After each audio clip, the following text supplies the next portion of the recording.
السلام عليكم ورحمة الله وبركاته.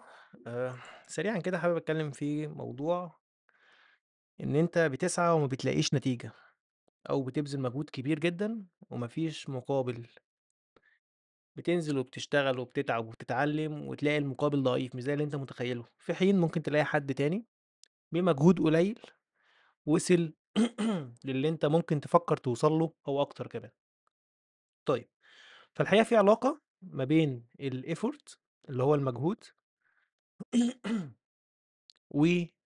الresult إيه النتيجة، تمام كده؟ طيب، دايمًا هتلاقي يعني إن الشخص اللي بيبذل مجهود كتير ممكن تلاقي عنده نقطة، النقطة ديّة هو مستنيها طول حياته، يعني هو تعب 4، 5 سنين علشان مقابلة مع شخص مهم مثلًا، هتحسّن بعد كده وتوصّله لحلمه أو تخلّي الeffort يتحقق ليه result. وفي الحقيقة إن النقطة ديّة كتير بيفتكرها إن هي نقطة، اللي هي بتكون break point.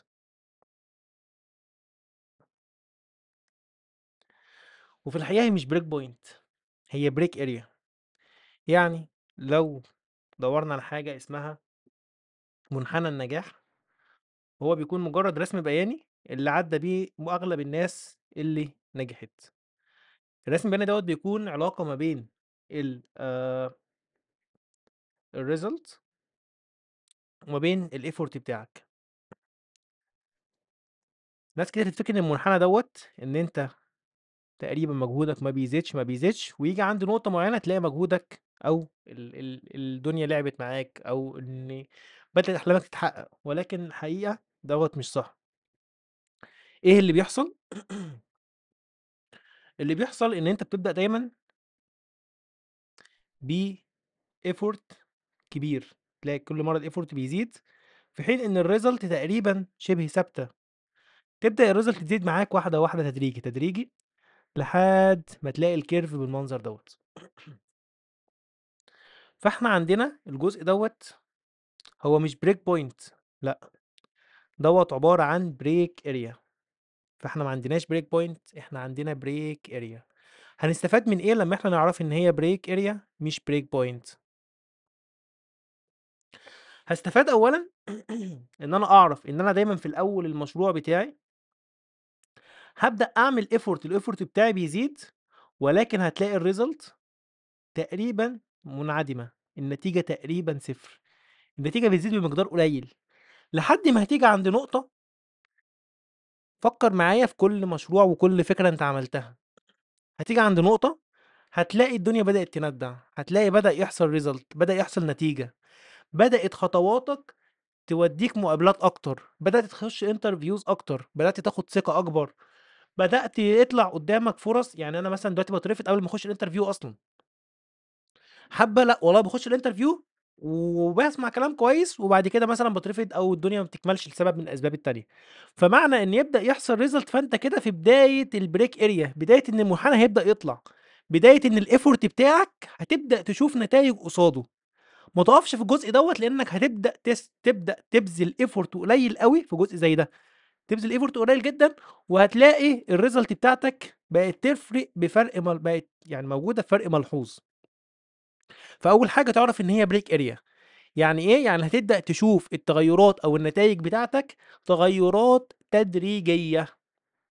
حلو أوي. طيب، وبأقل effort ممكن هتحقق result عالية. فأنت في الأول بدل ما كنت بتحقق effort كبير بresult قليلة جدًا، أنت هنا لأ، هتحقق effort قليل بresult كبيرة في المنحنى بتاعك.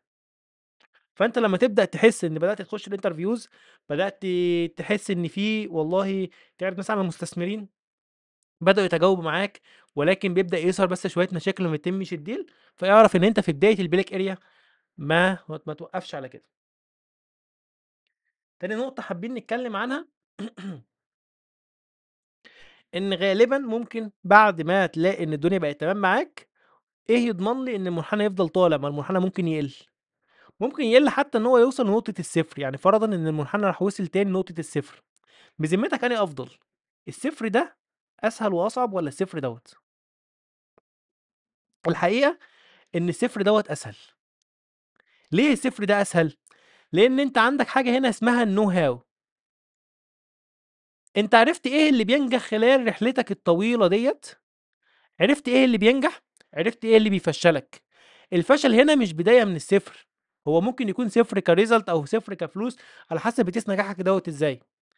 ولكن في الحقيقة أنت تفكيرك اختلف، أنت هنا كنت بتجرّب حاجات كتير، بالذات الجزء اللي في الأول، وده غالبًا بيخلّي المنحني تقريبًا شبه ثابت.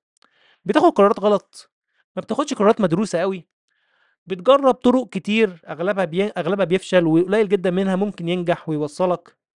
فبتقعد تعمل حاجة اسمها A and B testing، إن أنا باجرّب كذا طريقة وباشوف أفضل طريقة فيهم ممكن توصّلني إيه. ولكن الصفر هنا أنا بقى عندي الknow how خلاص. في برنامج مشهور إن هو بيجيب واحد مليونير وبيبدأ إن هو يعيّشه، يقول له هتبني $1,000,000 في 40 يوم مثلًا، وبيدّي له مثلًا $3000 في الأول بس. وفعلًا أغلبهم بيحقق الكلام دوّة أو على الأقل بيحقق أكتر من نُص المبلغ. ليه؟ لإن يبقى عنده الknow how، هو عارف إيه المجال اللي هيكسبه كويس، عارف يخش له إزاي، عارف السلعة هيجيبها منين والسوق عامل إزاي وهيبيعها لمين.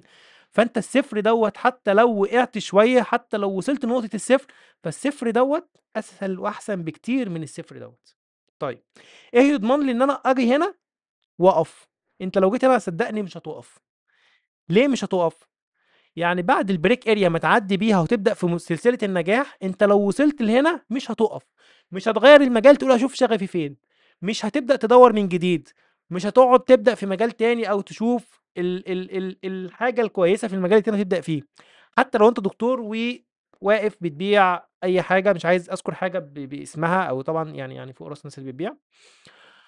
ولكن once إن أنت دُقت الtaste of success أنت مش هتوقّف. مجرد ما تحس بطعم النجاح في موضوع معين أو في حياتك في جزء معين، أنت مش هتوقّف. وكل اللي مطلوب منك وقتها إن الاستراتيجية اللي وصلت معاك تعمل لها حاجة كده بنسميها بالعربي مصطلح مشهور اسمها استحلاب. نفس الحاجة أو الطريقة أنت هنا جربت طرق كتير جدًا، نفس الطريقة اللي أنت جربتها ولقيت إن هي فعلًا بتنجح معاك، هتقعد تكررها وتكررها وتكررها وهتلاقي المنحنى بيطلع معاك. فonce إن أنت دُقت الtaste of success صدقني هتدمنه. وشكرًا.